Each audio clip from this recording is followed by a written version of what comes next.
So this was, like I said, the perfect storm of the marriage of technology, the desire for different work benefits and remote work, and now the companies responding, and trying to meet the need of their candidates. Very interesting phenomena that's going on. I don't think this will ever happen again because it's already happened. It happened once, and that's it. We're done. So now you're going to have people working remotely for the rest of time, whenever they can.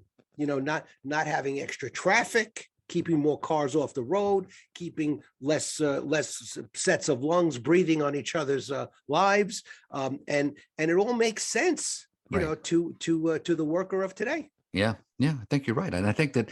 So I think the workers realized that there was a tremendous advantage of this. I think some of the surveys do look at the fact that people are taking this opportunity, enjoying this flexibility, but also some of it was the fact that they felt that this is an opportunity to make a change, because they did feel their employers didn't really care about them that much, didn't care about these situations. So I think you're absolutely right in that employers, for better and worse, mostly for better, are realizing if they want to have the best employees, they have to basically offer these kinds of benefits, and think about attracting the best candidates.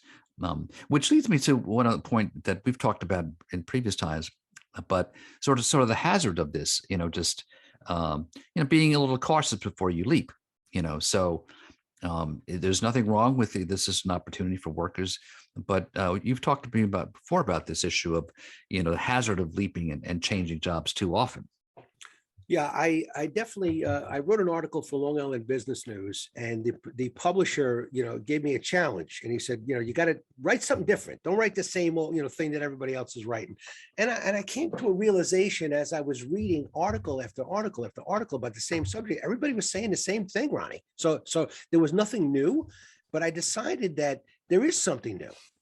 And that's that, what if you took a new job before the pandemic? So let's say 2018, you changed jobs in 2018. Then the pandemic came in 2019, right? So, and by 2020, your job was eliminated. Okay. Now that's 2 jobs in the last 2 years. Now, because of the Great Resignation, some recruiter calls you up and they go, I got this great job for you. It's hybrid. You'd be able to work 2 days a week from home. It pays more than your current job, blah, blah, blah, blah, blah. Now you make a third change. So I'm seeing resumes that now have 2 and 3 jobs in the last 2 years. Right. 2 and 3 jobs in the last 2 years. So what happened to the 25-year man with the gold watch? Well, that went away in Y2K in the year 2000, and that never came back.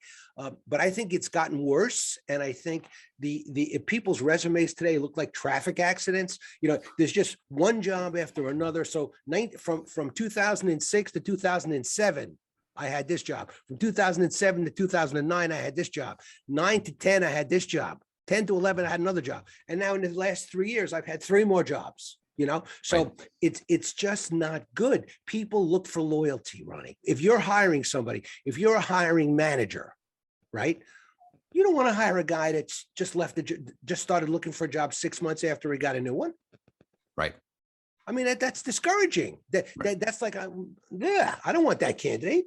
I want a candidate that stuck it out, that didn't change. Right. Before the pandemic for no reason, and didn't change as a result of the pandemic, and now hasn't changed because there's such a thing called the Great Resignation. So I just think that it's not wise to keep moving your job and changing your job and making your resume look like a traffic accident. You need stability, consistency, and loyalty, and commitment. And if companies don't see that, they don't sense it, they don't hear it, they don't see it on your resume, they don't like it. Yeah.